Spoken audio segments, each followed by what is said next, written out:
Welcome to episode 1 of Minds with Giants, which again, and I say this like every time I say it into the mic, I'm like, this sounds almost pretentious. I should maybe change this before I launch it, but we'll roll with it for now. Yeah, that sounds good. So I'm here today with Toby Lockhart, who is the store manager at Nexus Games, Palmerston North. Yeah, that's me. What's Nexus Games, real quick? So Nexus Games is a... well, there's a couple of us actually, but we're not a chain, I suppose, is a friendly local game store. Originally, we were just based here in the Manawatu. It was opened up when a bit of a niche was created, and then there was another store opened down south, which was opened by the same people. Cool. It's your hub for games, card games, board games, role-playing games. We do lots of events. We try and keep things sort of newbie friendly. Cool. Because always want to grow our communities, and yeah, that's rad. I buy cool stuff. Yeah, for sure. It's an excuse to look at cool shit. Yeah, it's the hardest part of my job is working after payday and being like, no, I don't want that. I don't want that. Exactly. Now, how long have you been at Nexus? So I've been at Nexus for since about a month after it opened, which will be 5 years in September. Which is quite exciting. So I've been there from the start. I've seen its ups, seen its downs. Fantastic. Now, I was really interested, especially in speaking to you, because since I moved to Palmerston North, I've been into Nexus only like a handful of times, but every time I recall seeing you there or dealing with you. That sounds about right.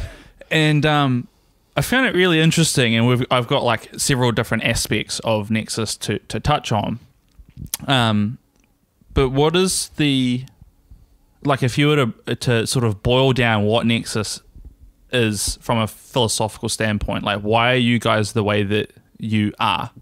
Totally. Okay. So the biggest thing...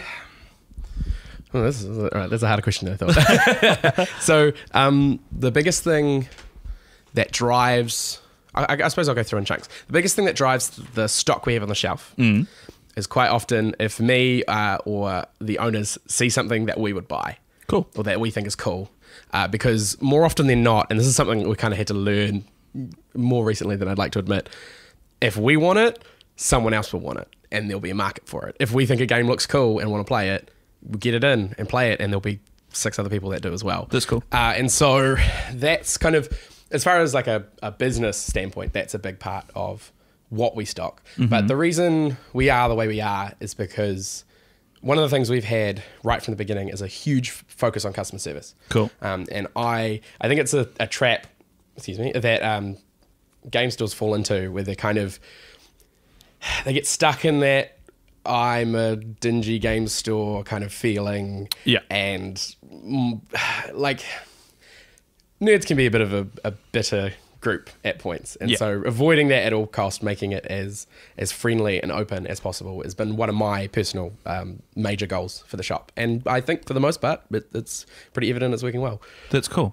Well, you got 2 things there. It's interesting that you're saying, especially how you've realized, admittedly apparently quite recently, that if you like it, chances are someone else will too. So for a lot of the stuff that you get in, do you think it works because not only is it you're looking at, oh, that's cool, but you get it in, you're already probably talking about it, you're looking into running it and playing it in general, so you're scratching your own itch, and that sort of, by extension, creates an itch for everybody else. 100%. That is... there I've seen events rise and fall off the back of staff members who are just really keen. Yeah. I've seen communities flourish. I mean, for our D&D open group, I was super keen. I was really... interested. There wasn't really anything in Palmerston North that was doing it for D&D, and now we have a 40-player event, and I've never stopped going. And so it's just that thing of like, if you as a staff member invested in something, you can make it work. That's fantastic, and that's great. That's super rewarding feeling. Oh yeah, I definitely. I bet it is.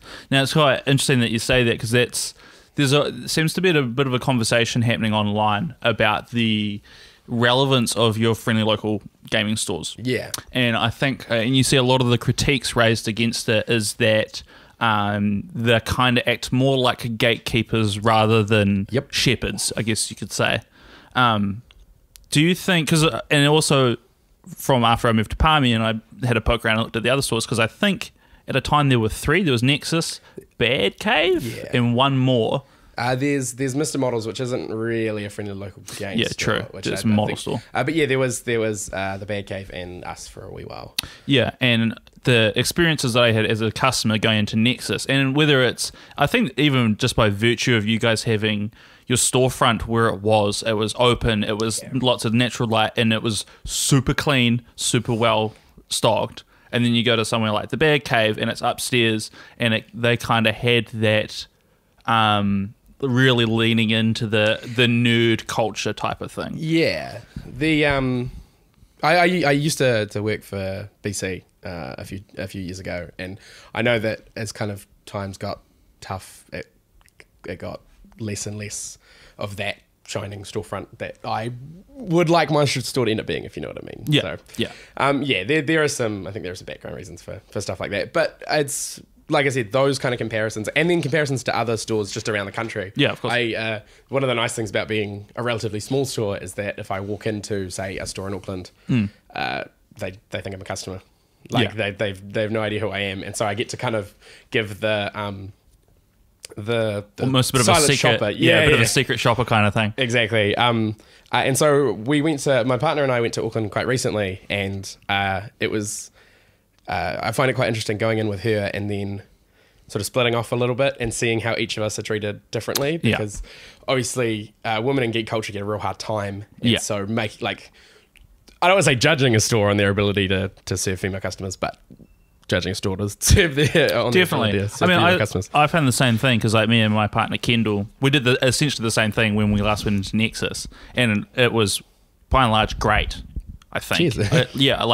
There wasn't any sort of like weirdness. It's either like really negative, or it's kind of like this woman becomes like put on a pedestal because she's a woman and she's in a gaming store. You know, it happens at a lot of places, and one of the nicest things is a lot of my half my staff are female, which is fantastic. Male, which has mostly just been luck of the draw from what I've hired. It's not a. You're not making a conscious effort to be super inclusive in that sense. I'd love to say that I was, but that's just not true. And so there's always a feminine voice at the table, which I think is super important. I mean, also that even in terms of, we're getting a little bit off track here, but dipping into like actually playing the games, having even just like one or two female voices at the table changes the dynamic of your entire game 100%. Completely. 100%. And like 100% for the better too. It like broadens the horizon of what your game could be, which I think a lot of people are learning now, especially with the renaissance of tabletop RPGs. Now I'm sure you would have been in the industry for so long. When did that start? Honestly, I think for things like D&D, it probably hit sort of where it is now, maybe 2 or 3 years ago.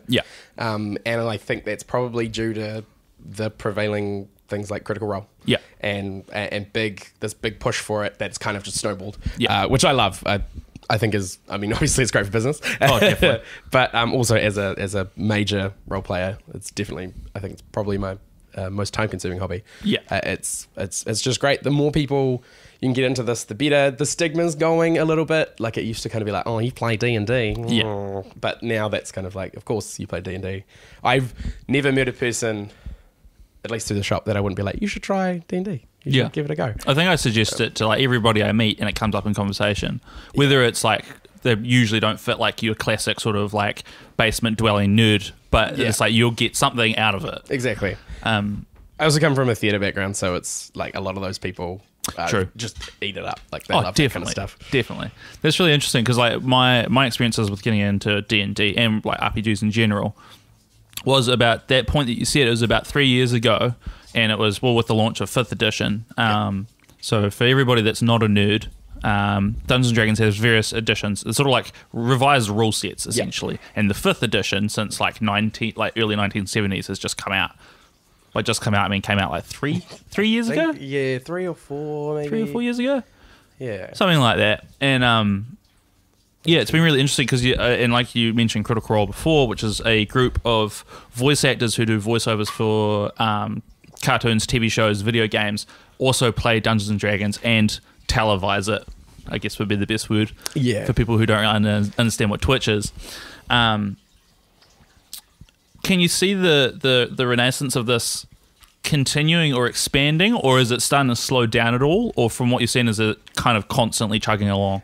I think D&D has rapidly, like from a store perspective, D&D has in the last few years just become one of our biggest sellers, like by far.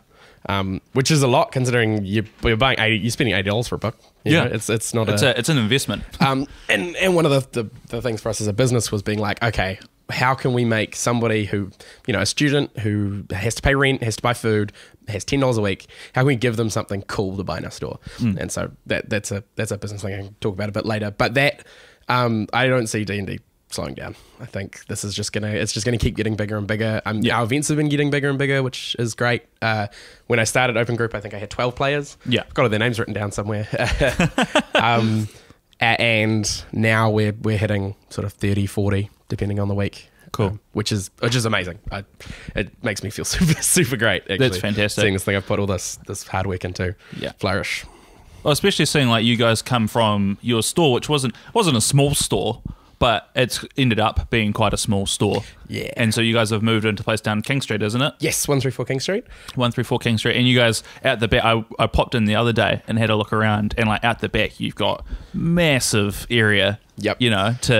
And I saw also there's like a whole bunch of open tables, and then you've got one table that's in like almost a cut-off room. What specifically is that for? So I talked about this a little bit when we did a tour video, actually, but didn't have a door on it at that point. We have a rentable room now, basically. Cool. So we're still working on it because things take time, basically. But we're going to soundproof it and put a roof on it because at the moment it's just kind of like dividing walls.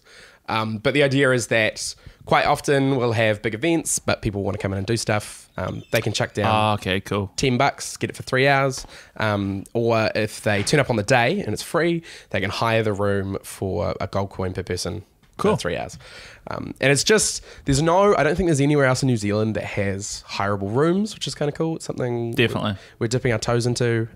It means there's like various little groups that are like, oh, I want to give you some money to rent some space. Is that okay? I know you don't stop whatever I'm doing. Yeah. We had like, there was a cubing club, like Rubik's Cube. They were like, oh, can we hire the room? And I was like, yeah, totally. And then I lost their phone number, so just shout out to me for that. But they'll probably, I think they're looking at doing it once a month. That's cool. And I suppose also you're getting like a lot of groups that aren't like, don't want to go 100% into like the hanging out in the game store, playing D&D kind of thing. That's like it's like separate from that, if you know what I mean? Because they don't have a table at home that can fit like 6 people around it. Exactly. It just means that if there's a wargamer that wants to come and play their random game and we're doing a pre-release, there's a room for them, or just something like that where there is a rentable space, and so you don't feel bad about getting in the way of people. That's really cool. That's real cool. What else have I got here? So, and you mentioned before that like your key philosophy behind it is the building of a community. 100%. How do you do that? So there are a few steps. I've never actually written this down or thought it out properly, so I'm going to kind of snowball. The biggest thing is you have to have personal investment. Yep. You have to want to build that community. I have seen various attempts. I've been involved in various attempts to grow communities that I wasn't that invested in, and you don't put the work in. Yeah. And sometimes that means you have to find someone who is invested in it and takes it off and does an amazing job. The second thing is advertising is pretty important. Oh yeah. There's if someone comes into the store and buys a D&D book from me, I'm going to tell them about Open Group. If someone comes in the store and buys Yu-Gi-Oh cards from me, I'm going to tell them about Saturday Night Yu-Gi-Oh. Like, you have to keep engaging these customers, so that they will turn up for the play space, and you have to offer events. Basically, you have to give them something to do. You can't just give them play space. Or else they'll be like, oh, okay. You have to put a little bit of structure in, I think. Because otherwise, because we always have gaming tables, but I have found that with the sort of decline of some communities that don't have that structure behind them, that's kind of a big clinch point. Yeah. Well, I guess that's probably the main part where you're going to pull newbies in, is they're going to come along. Like your one that you had, is it some Saturdays you do it and it's like the box of minis. Yep. You know, that kind of thing. That's the kind of thing that's going to get someone to be like, well, I'll go give it a stab. And then if they're lucky, they leave with like a new mini and they've had this interesting experience. I quite love those events. We've done them a couple of different times. I think we just did one over the weekend. Cool. Which I think is the one you're talking about. So it's a D&D event where you turn up, pay $10, and if you we open a box of monsters and we put them in a dungeon somewhere, and if you kill their mini, you get the mini. Cool. Basically, for those listening at home, I suppose. It's exactly what you said. It's a great entry level point for people who are like, oh, I kind of want to try D&D, and it's a dungeon crawl, so you're gonna fight monsters. There's not going to be a lot of politics, which can scare new players off a little bit.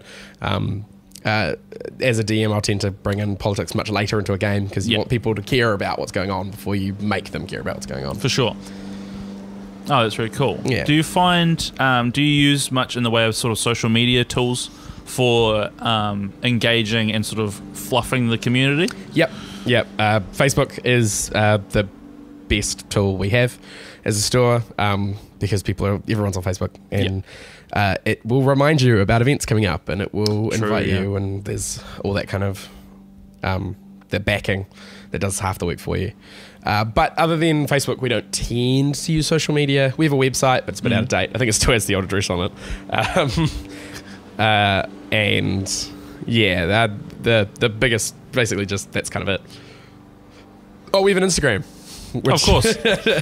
Which I recently came into using, and I frequently forget.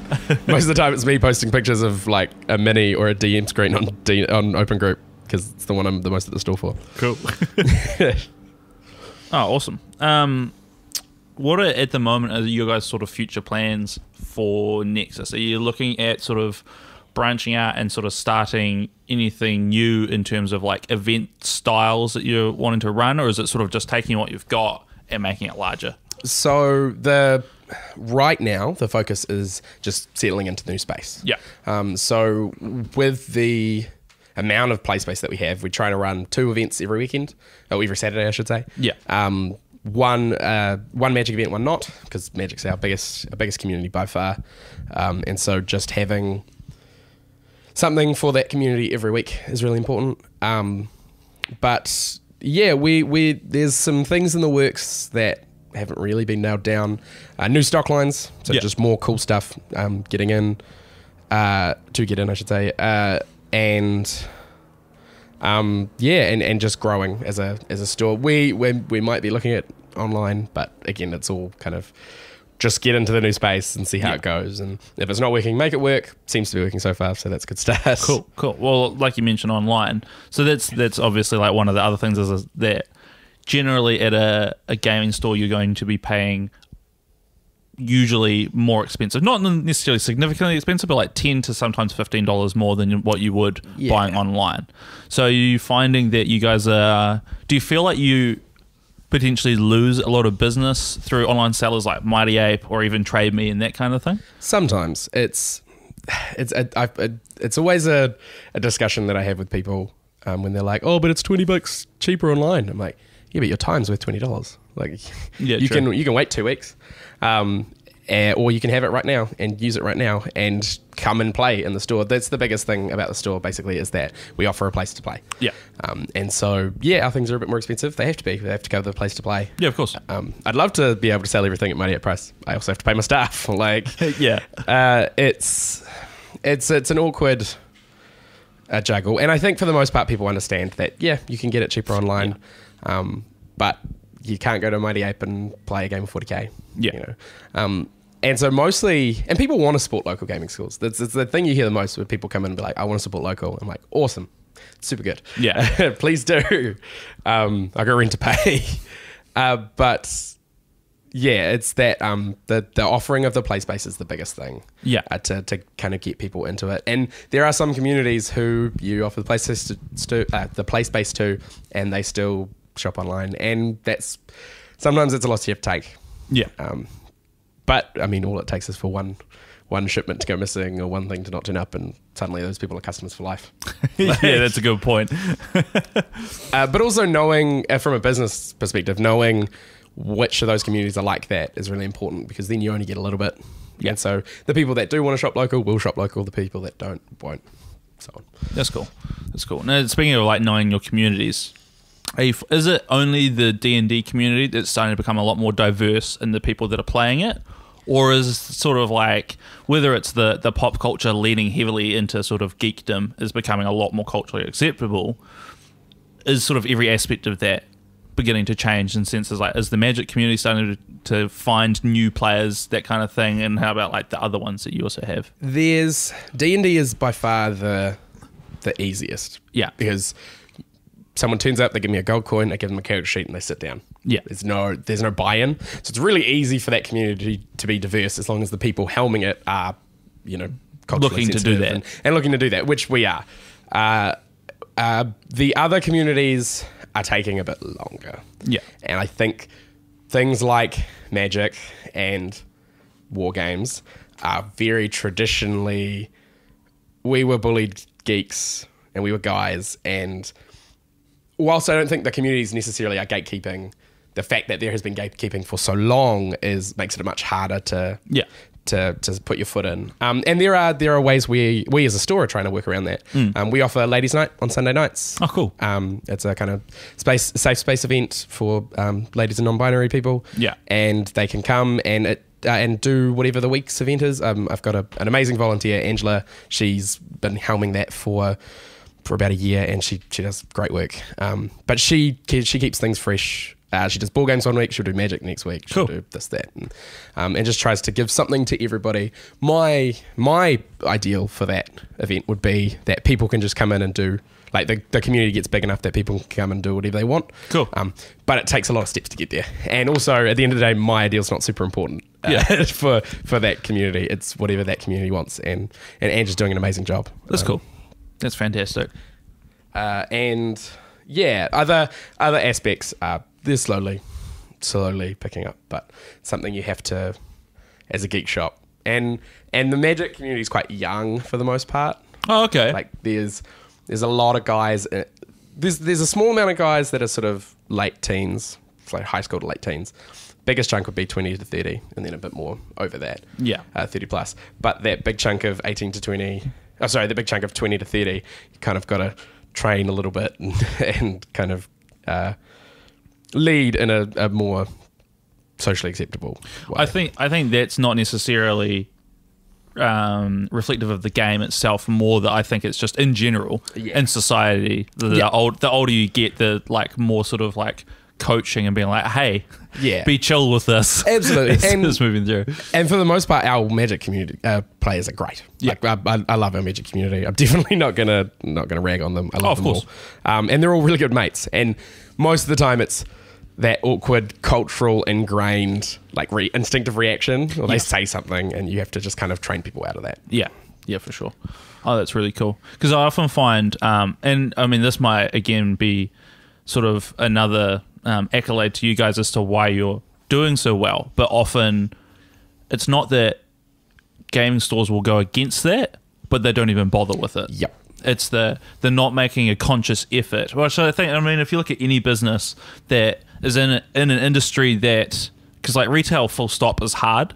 Retail in like the gaming and geek world, that's even harder. You know, it's one of the kind of industries where the bricks and mortar is starting to go away because it's cheaper and because online communities are in some places taking preference to, you know, in person communities, I guess. Yeah.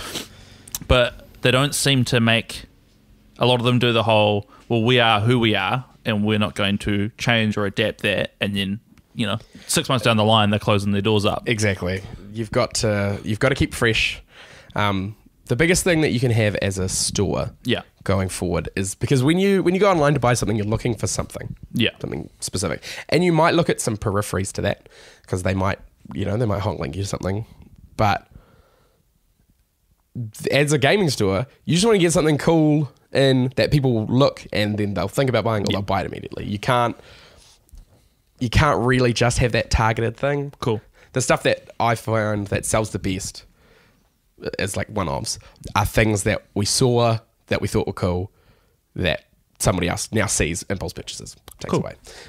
And geeks love that stuff. Like geeks are all over random extra stuff that they don't need. Yeah, of course, of course. Yeah, I think everybody wants to sort of like kit out their setup with like all of the gadgets. And I mean, I found that I did the same thing with essentially with like D&D books.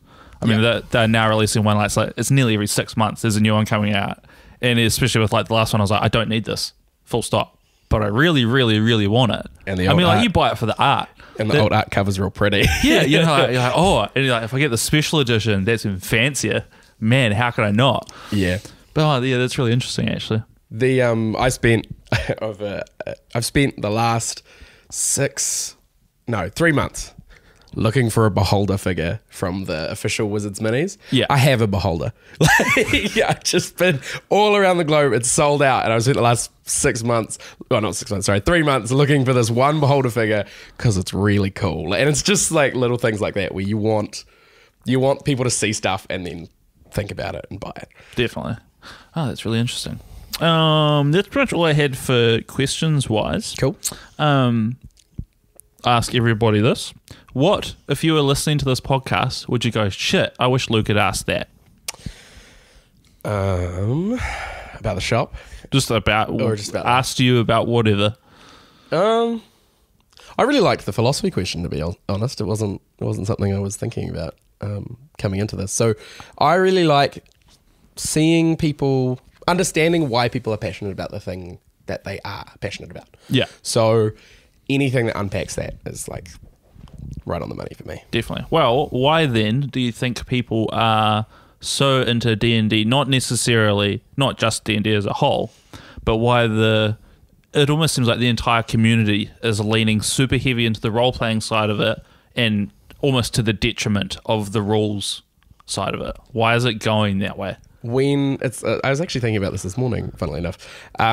When Gary Gygax first made D&D, yeah, from the very beginning of the game, he emphasized that the rules are guidelines. Yeah. And that the rules are not as important as the story. And I think D&D embraces this really well, 5th edition I should say, embraces this really well, because everything is so cut and dry. It's so refined and so, well, I mean, refined's probably the wrong word, but it's so cut and dry and so simple. Yeah. And easy to understand that if you want to change something, it's really straightforward. If you want to do something, there's probably a way to do it, and it's really straightforward. I've had a lot of times DMing where I've described some kind of magical effect on the area, or I've let a player do something that they shouldn't have been able to do. Yeah. And then I pick up my PHB and flick through it 2 months later and be like, oh, there's a spell that does that. Or, oh, there's something else. Cool. Now I have an in-book version of what I wanted to do. And so because D&D is so well crafted and so clear cut, people can go heavy on the story. The rules don't matter. Yeah. If you want to play something with rules heavy, something with a rules heavy system, play a war game. Yeah. Or play something with tactical combat. Well, D&D has great tactical combat, but you know what I mean. Like, yeah, of course. Something that's designed specifically to it. There has a rule book that has like 200 pages. Exactly. Go play Warhammer. Yeah, exactly. Although we just talked about before we started this how Warhammer's cut right down, so that's probably a bad example. But yeah, play some kind of, or play a board game. Yeah. Board games are full of that kind of stuff. Yeah. Definitely. Oh, that's really cool. Well, unless there's anything else that you want to talk about as like being the manager of a game store. That's great. It's great. It's an amazing job. I'm very lucky as a person. I've never had a job I didn't like. Oh, cool. I've worked at Nexus for almost 5 years. Before that I was working at the Bad Cave, and I worked at EB Games for about 2 years. Oh, cool. I've never had a job I didn't like, and I think that's kept a certain amount of optimism in me, which I quite like. But I love my shop, and I keep getting super excited about the new space. Yeah. It was really funny. One of my staff members came to me when we first got the space. Her name's Morgan, and we were standing there with Josh, who's one of the owners, and she just started like jumping up and down, getting really excited. And she's like, "We're still not in a basement or in an attic. We're not a dingy game store. Look, it's a big real space with big windows." And that kind of, I don't know, that reminded me of why I do it and why I try and create the environment that I do. Cool. Definitely. Well, thank you very much, Toby. If people listening wanted to find either you or Nexus, where should they be looking? So we have just moved to 134 King Street. It's Cool. about a month ago. It's right across the road from UCOL, which is great. And we also have a Facebook page, Nexus Games Palmerston North. If you're down in the South Island, feel free to head into Nexus Games Nelson and see Marty. He's a great guy. I don't get anything for that. I'm just just being polite. But yeah, no, we run events every night of the week. Cool. Do Pathfinder, D&D, Yu-Gi-Oh, Magic, board games, all sorts of things. And there's something for everyone. Sick. Well, that's awesome. Thank you very much for your time. No worries. And thank you to everybody that's listened. This is, like I said, going to be episode 1. And you can check me out on To The Spare Room on both Twitter and Instagram, The Spare Room on Facebook. You're probably either already listening to it via YouTube or podcasting device now. And cool, we'll see you next time.